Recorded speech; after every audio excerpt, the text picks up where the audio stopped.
just started. We have Ming City. Break quickly on the start. Moving up, Trinity Moon in command. And on the outside, so dashing. Spanish ruler comes next. Bali. While it's Lemon is the early trailer and going along for the first turn. We have Ming City on its favorite position as the pace setter by about 3 lengths in command in second.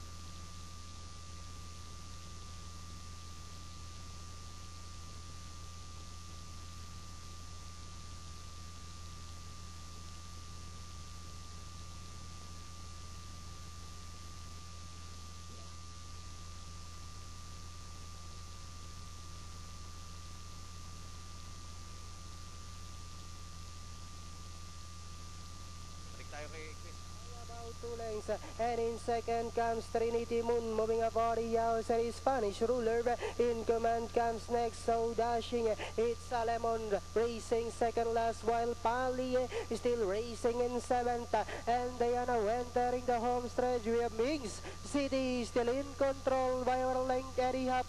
Trinity Moon in second, and on the outside Spanish ruler in command, so dashing with about 100 meters of the race. We have Mings City followed by Trinity Moon on the outside. Ming City, Trinity Moon is on the outside. Ming City, and finally it's a close finish. Ming City, Trinity Moon.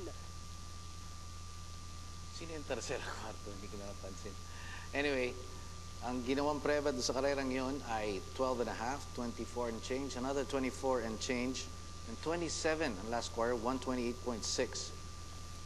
And here's the slow-mo of that race. Close between 1 and 5. Well, fairly maganda naman yung judgment of pace ni Dunoy Raquel dito. 24 and a half, 12 and a half, 24 and a half, 24 and a half. Kayang-kaya ni ano yan. But medyo nag-shorten ang gap dito towards the last few meters of the race.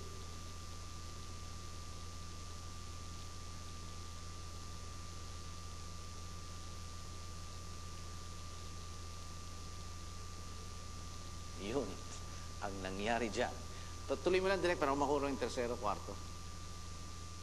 6, 4.